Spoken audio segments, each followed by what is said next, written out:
Hi, welcome to the Authentically You show. I'm Dr. Julie Ducharme back for another great episode. As always, we are talking with authentic guests doing some pretty amazing things around the world. And today I have with us Joe De Sena. He's the founder and CEO of Spartan Race. And just a little background on Joe, he's been an entrepreneur since his preteens, from selling fireworks at the age of 8 to starting a t-shirt business in high school and to building a multi-million-dollar pool business in college, and also heading to Wall Street and creating a trading firm. And now he has Spartan Races. Joe, welcome to the show. Thanks for having me. You make me feel like I've actually done something in my life. This is nice.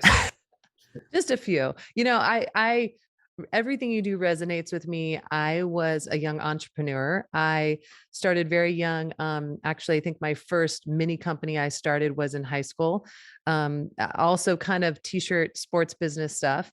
I was always making lists in my treehouse. Instead of playing, I was making lists on how I could create things and sell things. And I think I started out young, just picking berries for a farmer, and I felt like I wasn't getting paid my dues. And I told him that I thought he should pay me more. And that's when my dad was like, "I think you might be an entrepreneur."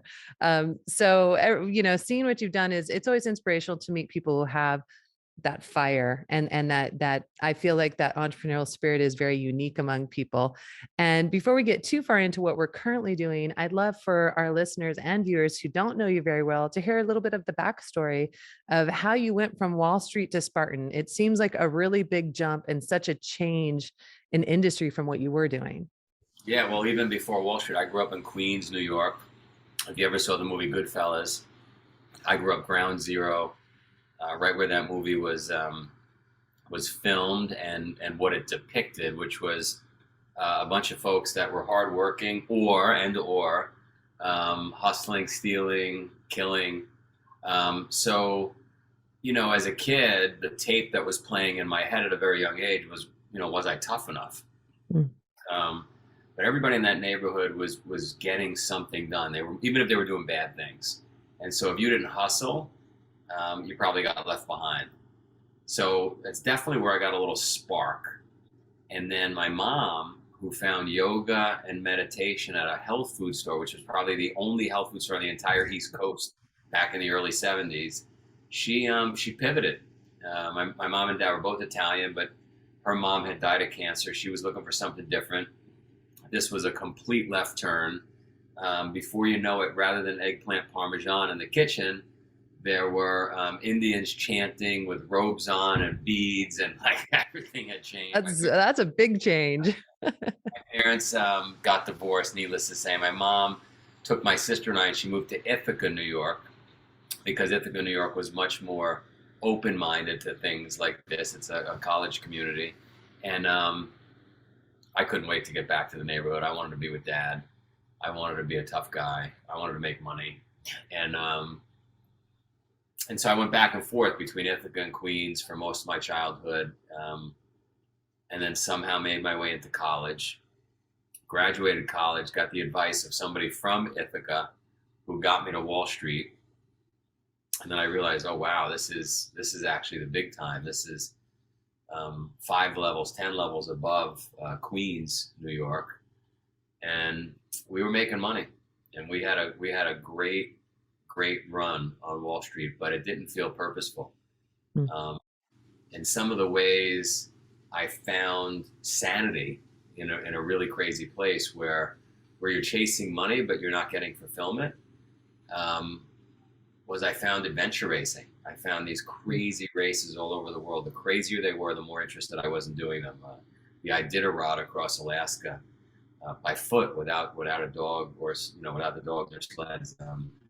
Across Switzerland, New Finland, anywhere in the world, the crazier it was, the more I had to do it. And in doing those events, number one, I built tremendous bonds with the people I did them with. Anybody from the military would know that those people you're in the foxhole with, they're friends for life, right? You become dependent on each other, and so I got a lot of that from those events. I also got purpose. I felt alive, and I learned what was important. And I got to a place when I would do those where I just wanted water, food, and shelter. And when you just want water, food, and shelter, it's a really refreshing place to be. Just the other day, I went for a big run with some of my old friends that I used to do these races with, and we were out there 5 6 hours, and it was hot. It was 2 days ago, and we stumbled upon a woman selling grapes on the side of the road, and we bought some grapes, and they were the best grapes I ever had. Like literally, they could have been rocks, and they were the best grapes I ever had. It didn't matter. And it's so nice. There's so many people that never experienced that in this first world where we have so much abundance.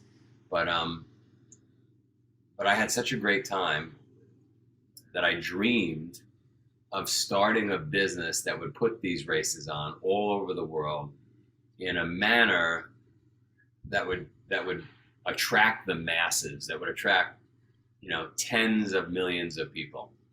And I didn't know if it would work or not. And quite frankly, it didn't work for many years. We lost money, lost money, lost money. And finally, in 2015, 2016, it started to work financially.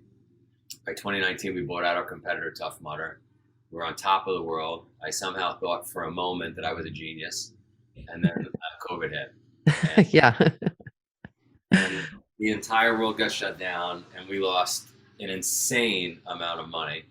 And now we're reeling. We're just coming back now, and it's a miracle, actually, a miracle. Yeah, I love that story, especially when you talk about purpose. It resonates with me. I had moved to a big position early on in my career. I was very young, and it was a big thing that I'd made it there. And I remember getting about maybe 6 months into the position and thinking, I hate this. I hate this job. It wasn't what I wanted. I was just following what everyone said was the path I should take because that was the path of success. And I remember thinking, if this is success, I don't want it because this isn't the purpose. This isn't my goal. And that was a big transition for me, looking at that, going, what is really success? What is my purpose? And really redefining it, that it wasn't so much about money in a big position, but it was what I had a passion about. I mean, we can go anywhere and make a ton of money, but I really realized this was probably right around close to maybe between 35 and 40, that I was like, you know what? I've been chasing this for so long. It's not what I want. And so, when you talk about that, you were working in a really great, successful job, making lots of money, but it wasn't fulfilling. I get that. Because I remember that transition for myself. So I love that because you have such a unique resume. I myself have a very unique, strange resume. If someone says, "Can you send me your resume?" I'm like, "Oh God, okay, yeah," but like it needs a long explanation with it so I can tell you all the different things that I transitioned to. So I love that, and I love that it's coming back. I actually learned about Spartan from a friend who was attempting to lose quite a bit of weight, and it was actually in Big Bear here in California. And he told me he was going to run this Spartan. And I remember thinking about him, thinking like, gosh, well, is he going to be able to do it? And it's what started him on his weight loss journey. And he's over the years, he keeps doing the Spartans. He's lost a ton of weight, and it was a real motivation for him. And that's actually how I learned about it, those races. So it's really neat to know someone who's participated in this and had success with that Spartan mindset that you preach all the time. Yeah, I mean, first of all, the Spartan ethos from 2,500 years ago is amazing. We could all around the globe use a little more of it. And and once you get a date on the calendar, whether you're a boxer or you're in the military or you're a mom and you're going to give birth in 9 months, or you and your partner are going to get married in a year. Like once you have a date on the calendar, um, you hold yourself accountable. You start waking up earlier. You put down the cookies, put Mhm. down the best wine, right? You're doing the work because you know that date is coming. Without a date on the calendar, we become complacent. We're not doing the work. We put on some extra pounds. We wake up a little later. So I love having dates on the calendar, and that's really the service we provide to the world. We put a day on the calendar. We scare the shit out of you, and you got to do the work. Are you near Big Bear? We're like 3 hours. We actually have a cabin up in Big Bear. So I'm I, in San Diego, but we go up there regularly. So I that's how we found out about it. we have another brand. There's a few different disciplines under our brand Spartan, and one of them is called Highlander Adventure. And in September, we have a 60-mile hike in Big Wow. Bear. So Okay. email me afterwards. I'm gonna connect you and your whole audience. It's on me, no charge. anybody that wants to do that event. Awesome. We'll do that. Well, I, as you know, work with a lot of veterans. So I have a feeling I'm smack dab right in between the two Navy SEAL bases here. So we could just get a huge group of all of our special ops guys and get them out there and go do that. That would be super fun. So that's amazing. Well, I wanted to talk a little bit about, that I played, professional sports at a high level. And I actually have a 13-year-old daughter and a 10-year-old son who are starting to play sports. And we were talking, in another meeting about you bringing kids out to your ranch, or is it ranch or farm? I'm not sure if it's Farm. so farm, and doing some really intense camps with them. And I think we joked about the name was Death Camp or something like that. And I'm big on that. Going to sports, I was an underdog. I grew up on a farm. I had no club training, just raw talent and will.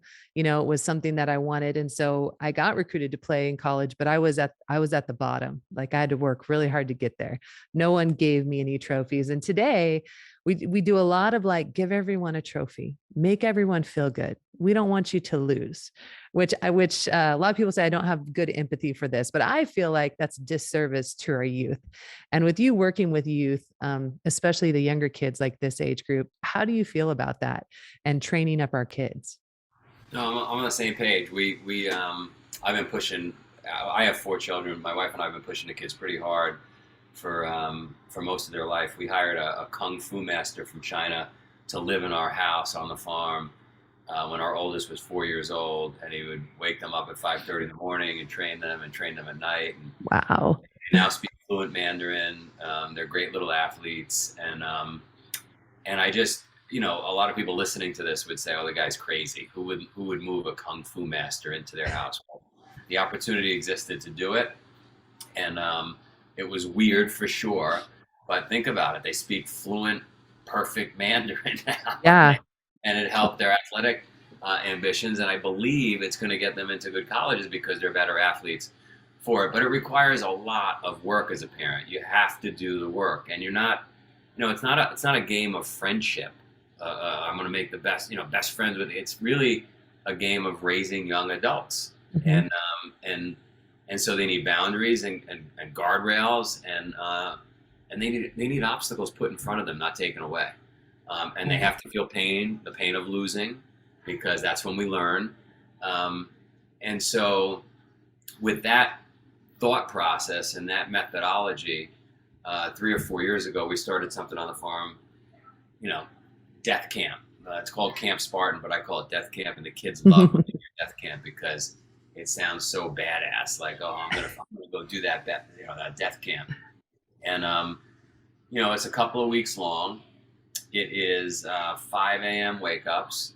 It's ice cold water in the pond and the river. It's military drill instructors screaming at them because they're disorganized and they weren't on time. They don't have their bibs on properly. They'll have bib numbers. It's a little philosophy. It's a lot of hard work and a lot of reward. I always make them build something on the farm. So whether it's a cabin or whatever we're doing on the farm, they could reflect back on that and say, "Hey, what we did. Look, we did that. Let's bring back our family and show them what we built." This year, for anybody listening that does CrossFit, every morning started with Murph. So these kids woke up, they knocked out Murph before breakfast, and then their day started for another 12 hours. Wow. So it's amazing to watch. We'll get kids that cry, and they tend to cry more when they have access to their parents. So I don't like them to have phones, but they'll call mom or dad, and then all of a sudden you see their personality change and they're melting down because those are safety blankets for them. And what I instituted this year was, there's no problem, you can quit, but the quitter's office is only open on Tuesdays. And so you just got to make it a Tuesday, and then we'll put in your application, and sure enough, Monday night some of the kids will come over and they'll say, "Hey, just so you know, I'm going to go to the quitter's office tomorrow." And no problem, let's fill out your application. It's open at 4:30 in the morning, so make sure you're there. It's that building over there on the farm, and name, address, reason you're quitting. Is it a broken bone? Is it, and they don't have an answer for that, obviously, right? And sure enough, they miss the 4:30 a.m. office hours, so then they can't quit. And the next time it opens is on Thursday, and before you know it, they finish the damn thing. And high five, and their personalities changed. So it's really fun. It's great for my kids, and selfishly, it's good for my kids to have other kids around that are also fighting through to get through this thing. Mhm. Yeah. I love that. I mean, I grew up, I definitely say my work ethic came from my grandfather and my father, very hardworking men. My grandfather came over from Holland. He didn't speak English well. In fact, he had a very bad stutter, was made fun of. I think he made it through sixth grade, but he found a profession and he worked really hard his entire life as a truck driver. And then he became a farmer.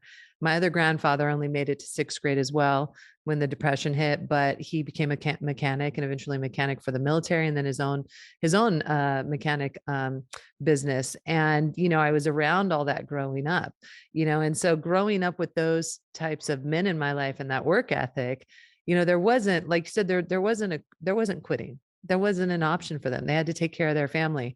And so, as I worked with them, that was always the rule. My dad's rule was, listen, you may not like it, but you have to finish it. And then when you're done with it, fine. If you don't want to do it again, that's fine, but you have to finish it. Well, that finish it rule has stuck with me my entire life, because I've always said to myself, well, I have to finish it. I don't have to do it again, but I have to finish it.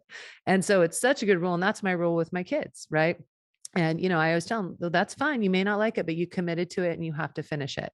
And I just think in these new generations coming up, we do such a disservice to our youth when we don't push them and put some boundaries and say, let's finish it. You may not like it, but let's finish it. Life's not fair.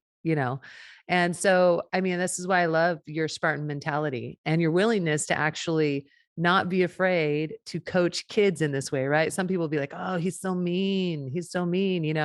But I think, no, what a service you're doing to these kids. They'll remember this the rest of their lives. And I feel like kids are so moldable at this age. Once we get them into college and farther on, it's really tough to change perspectives and break bad habits. And I love that. And, with everything you're doing, I want to talk a bit about how the Spartan mentality works with entrepreneurship, because I feel like these two go hand in hand with you. So how do you utilize your Spartan mentality with the entrepreneurship? Because obviously this is, I mean, one of the biggest race groups I know in the nation. Are you guys one of the biggest in the world as well? We are, just by sheer registrations, participants, community, we are definitely the largest participation race business globally. And I think the community is so strong and so large because of that mindset. Who doesn't want to be a Spartan? It applies to being a better man or a woman, a family man or a woman in the household, a better parent, better business person, better employee, better entrepreneur. With entrepreneurship, this. You've got to have the stomach for it. Everything that can go wrong will go wrong. Just when you think you're on top of the world, COVID hits, you get shut down in 45 countries.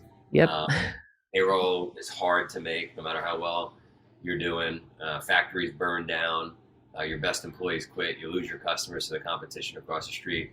You've really got to be able to make a left and a right and another left and another right and turn around and do a 360. Like, it just doesn't stop. And that's what the Spartans did. The Spartan mentality is that ability to just bounce back, head down, take another step, and fight through. And Yeah. so I think it's an awesome message and an awesome ethos for anybody that just wants to be better. I mean, especially in a world where we're chasing the wrong things. Mm. Yeah, I agree with you. So I wanted to talk also about your show on CNBC, the No Retreat Business Boot Camp. I've got to get through some of the episodes, not all of them yet. Um, and I see obviously there's a Spartan theme to this as well, but I'd love for you to talk about, how you go in and help these businesses and how they end up on the farm out there, and tell our listeners a bit about that. Yeah, so basically, for 20 years, I've had companies like Goldman Sachs, Morgan Stanley, Merrill Lynch, Google, Facebook, Nike, Reebok send teams out to the farm, and it's basically a private Spartan race, right? We're torturing them for a day or 2 days or 3 days. The goal is to increase and lubricate conversations, communications between the groups, it's a goal. One of the goals is to level everybody up so that they not only get to know each other, but they're all covering for each other and backing each other up and building some of that foxhole camaraderie we spoke about earlier. Work problem solving together, getting to know each other. And then also to look in a mirror individually and as a group and just say, hey, am I doing our group, our team a disservice? Am I adding value, taking value away? And I've had that happen with owners that come out, a husband wife owner where one of them is looking in the mirror and saying, I'm not all in, and I Mm. haven't been all in, and that's affecting the team.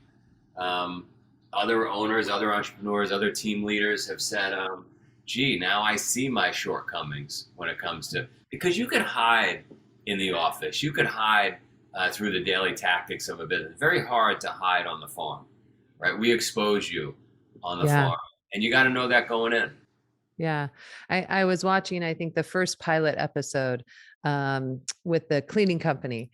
And, I'm listening as this, from an entrepreneur business perspective and, the debt they were in and how much money they took out, and you're sitting there just shocked. You're like, what? Whoa, wow. This is, and then I was watching the evolution when they were out on the farm with you. And as you talked about, it's really interesting when you push people to their limits, what happens?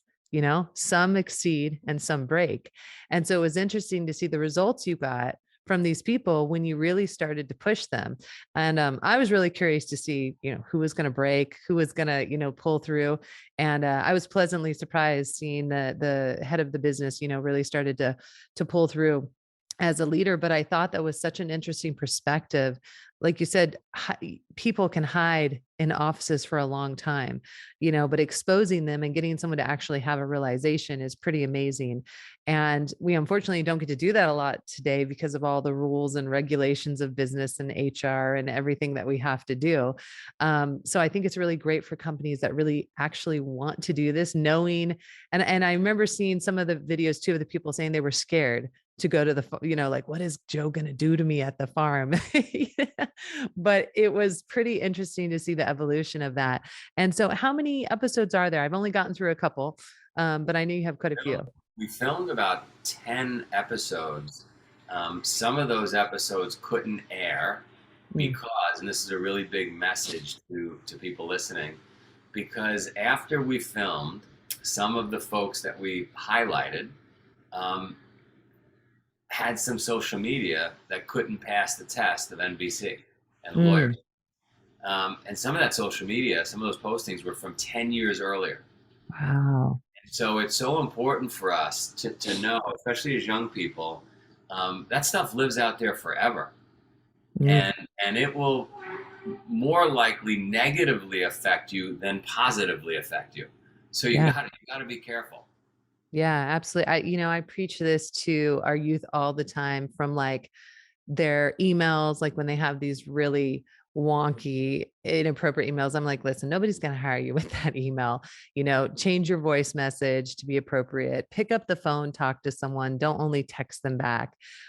So yeah, that's powerful stuff. And I always tell them email is forever, social media is forever. I mean, I always say, thank God there was no social media when I was in college. I'm really thankful for that. But I think that's amazing. And so I know we talked a little bit about, you talked about the Spartan paradox of putting that date and having that goal, which I think is so important. In fact, I could definitely say I reside with that. We were going to Ecuador, taking our kids to Ecuador, the Galapagos Islands. And I knew we were going to be doing like all this hiking and swimming and all this stuff. And so for probably a couple months beforehand, I started riding like 10 miles a day, and I was doing a lot of extra work because I'm like, yeah, I really want to make sure that I can really enjoy this trip and that I'm in the best shape I can to really hike and help my kids out.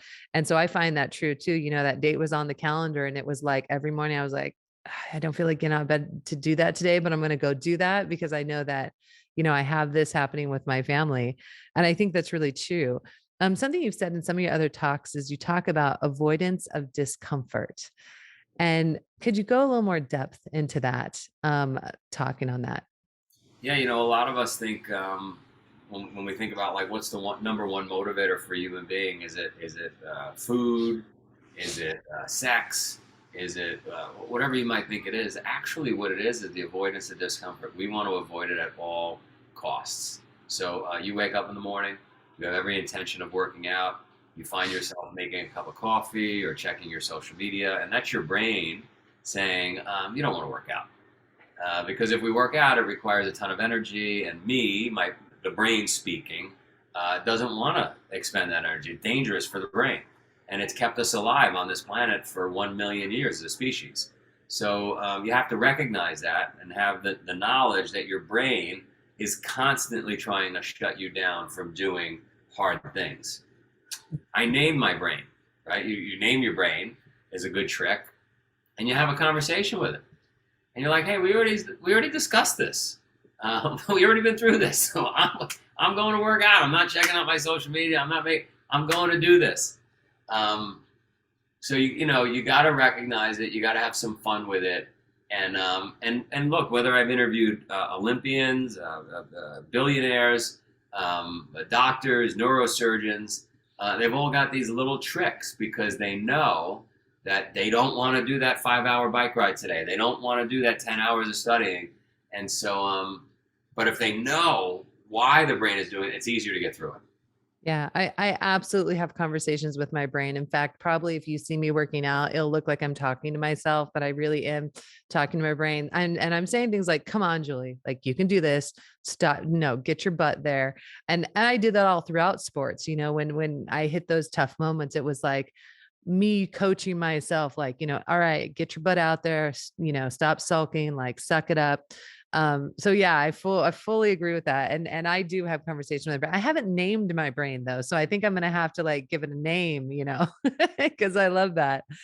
So, and I agree, avoidance of discomfort. I used to teach speech class back in the day, right? And the fear of public speaking was so interesting to me. I mean, I had a student that just almost passed out because they were so afraid to stand up in front of someone. And I found that fear is such a powerful thing. I mean, it can just shut down everyone. And that was one of my big things is I always told myself that I can't allow myself to have so much fear that it's going to stop me. Because I always say, the only barrier is you. You can make up a lot of excuses when it's all said and done. If you really want to do it, you can do it. And I tell people that all the time. They go, well, but I can. And so I said, no, no, no. If you really want to do it, you can do it. But fear is such a motivator there, and discomfort. I absolutely agree.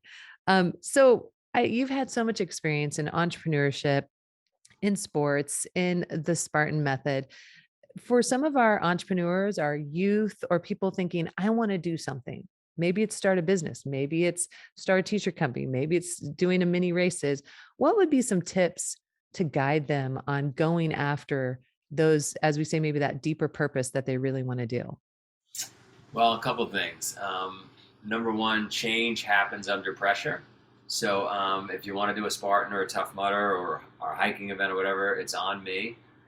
Just work it out with Julie. I'll get you free entry. So I'm not selling you something, but under the pressure of doing something hard like that or a marathon, your mind will open up. You'll start to see things more clearly. So do something hard, number one. Number two, I subscribe to a methodology of fire, ready, aim. In the old days, right, you'd fill a musket, you'd get ready, you'd aim, and you'd fire. And that takes a long time. And you end up talking yourself out of it, right? What if this happens? What if that happens? Let me do more analysis. You get analysis paralysis. And so I take an approach of just, if you want that new job, you want to start just fire, just do it, and figure it out along the way, iterate along the way. That's my philosophy. Yeah. So true. For years, I used to take in single moms who were struggling, and our method was to take them in, help them if they needed to get to college, help them get daycare set up, help them work on finding a job. And that might be interviewing, resources, helping them find clothes. And we did that for a long time. And we had a woman in particular who was in a really bad area of town. She'd been beaten up many times by her boyfriend while she was holding the baby. We took her in. She was actually brilliant. I mean, she was one of those people that, would get a perfect score on the SAT. She was brilliant, but she was held back by where she was being raised. So we get her all set up with everything, you know. I mean, she gets a job, she gets daycare, she's in college getting straight A's. We're like, you're doing awesome. Okay, time to move out on your own. Moves out on her own. And I'm like, you know, I'm like a proud mom. I'm like, yes, this girl's gonna crush this. I found out a month later, she's gone back to her boyfriend. And I'm like, what the heck happened? I mean, we gave this girl like everything that she needed to be successful. And then I started thinking about it. I'm like, we gave it to her. We gave it to her. It's really easy. And I thought, you know, she wasn't willing to do the hard part. She wasn't willing to turn the door handle, step through the door into something that was a little unknown to her. It would might have been hard, you know, being a single mom, going to school, working a job, but she wasn't willing to do that hard thing. And I think that's so true today. You know, as you talk about do something hard, how often do how many people pass up doing something hard and miss out on such an amazing opportunity?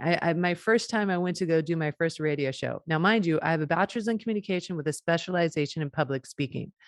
I was having an anxiety attack, which I've never had in my life, driving to go do my first radio show. Right now, this is ridiculous, right? I shouldn't be doing. I'm a public speaker. I travel the world, but I was so nervous about it. But I remember thinking, I have to go do that. No matter how hard it is, how bad I suck at it, I have to go do that. Did the show, everything went fine. My co-host, you know, I tell her about this after the show and she goes, I would never even known. Why would you have any nervousness about this? But it was like, I remember doing that tough thing and I could have just said no and walked away. But then that led into a much bigger career doing radio and all sorts of other things. But doing something tough, God, that just speaks so well to this current generation and what we have to push. And I just absolutely love that. So I wanted to finish off. Is there anything new that Spartan is doing that we need to know about? I know you guys have a ton of races and we're going to post the website and the schedule and everything, but anything new that, you know, our listeners or viewers want to know about that's up and coming? Well, I mean, check out Project 7 on Spartan.com. Project 7, Google that. Those are the 7 toughest events globally we Mm. have, whether it's paddleboard, mountain bike, etc.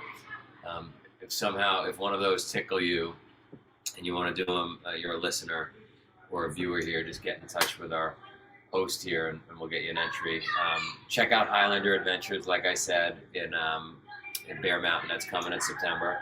And I'm always writing books. I'm working on a big screenplay. Who knows? We'll see. We'll see. We'll see what happens. Awesome. Awesome. Well, we'll definitely put all the links so they can follow you. You're on Instagram, I know, Facebook, I know, LinkedIn. So we'll put all those in there. You've always got great nuggets on Instagram. I love it. I'm showing those snippets to my kids all the time. So I love that stuff. Well, I really appreciate you being on the show. It means a lot. And it's great to speak with you about these things that are happening. It resonates with me and in all the world I live in. It always feels good to know there's someone else out there that we're on the same page with. So we're really excited for just everything that's happening with Spartan. And if you are listening and watching, we'll definitely find out all that information about all those races and post that out so you guys can find out more about those. So thank you so much for being on the show, Joe. And as I always say, live, love, laugh, and always be your authentic self.